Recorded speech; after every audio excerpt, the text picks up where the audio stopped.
স্বপ্নে বিয়ে এবং নামাজ দেখলে কি হয়? স্বপ্নে যদি বিয়ে দেখা হয় তাহলে কি আর ব্যাখ্যা? স্বপ্নে যদি নিজের বিয়ে দেখা হয় তাহলে কি আর ব্যাখ্যা হবে?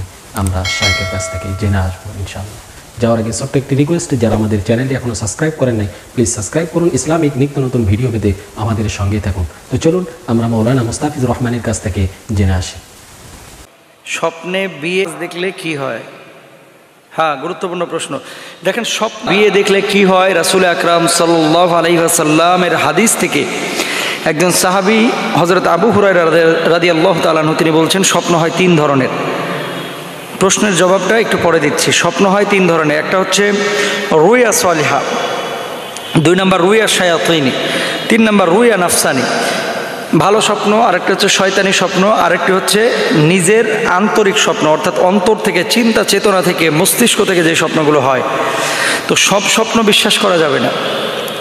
খারাপ স্বপ্ন যদি দেখেন আপনি আল্লাহর কাছে পানাহ চাবেন।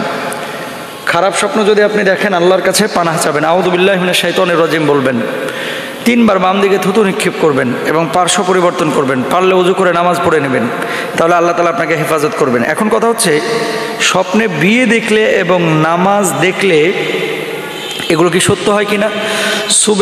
সাধারণত মাঝরাতের পর থেকে নিয়ে শুভ সাদিকের আগ পর্যন্ত যে স্বপ্নগুলো দেখা হয়, অনেক স্বপ্ন মানুষের কিন্তু সত্য হয়ে থাকে, তবে অধিকাংশ স্বপ্নই ব্যর্থ বা মিথ্যা হয়ে থাকে।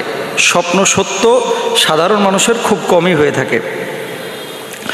যদি নামাজ পড়তে দেখেন, স্বপ্ন ব্যাখ্যাকার যে সমস্ত স্কলার আছেন তাদের ভাষ্য অনুসারে কেউ যদি নামাজ পড়তে দেখে সাধারণত তার মনের আশা পূরণ হবে, এরকম একটা ইঙ্গিত বহন করে। আবারও বলি, এই কথা কিন্তু রাসূল সাল্লাল্লাহু আলাইহি ওয়াসাল্লাম বলেন নাই, মুহাদ্দিসিনরা এবং বড় বড় স্কলাররা তারা গবেষণা করে এই কথাগুলো বলেছেন। সুতরাং আপনি যদি বলেন যে এটা কোন হাদিসের মধ্যে আছে, আমি দেখাইতে পারবো না। কিন্তু গবেষক যারা, তারা যেহেতু হাদিস বিশ্লেষণ করে অনেক কিছু বের করেছেন, তাদের বক্তব্য অনুসারে আমি বলছি, স্বপ্নে যদি কেউ নামাজ পড়তে দেখে তাহলে তার মনের আশা পূরণ হবে। 2 নম্বর, যদি শুয়ে নামাজ পড়তে দেখে, কেউ শুয়ে নামাজ পড়তেছে, তাহলে তাদের ভাষ্য অনুসারে হয়তোবা তার মৃত্যু সন্নিকটে।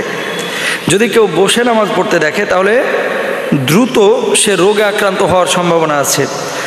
যদি কেউ পশ্চিম দিকে নামাজ পড়তে দেখে তাহলে যে ধরে নিতে হবে ধর্মের ক্ষেত্রে, ইসলামের ক্ষেত্রে তার উদাসীনতা প্রকাশ পেয়েছে।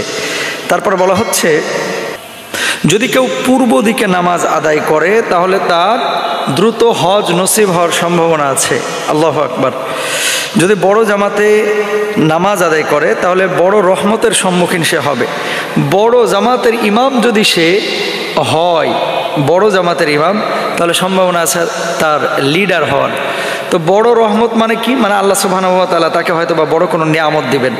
আর বড় জামাতে নামাজ আদায় করতে দেখলে যদি সে ইমাম হয় তাহলে বড় লিডার হওয়ার সম্ভাবনা আছে। এগুলো হচ্ছে কিসের কথা? মানে যারা স্বপ্নের ব্যাখ্যাকার তাদের কথা। রাসূল আকরাম সাল্লাল্লাহু আলাইহি ওয়াসাল্লামের কোনো হাদিস সরাসরি এইভাবে নাই। সুতরাং আপনি বিশ্বাস করলে করতেও পারেন, না করলে না করতে পারেন।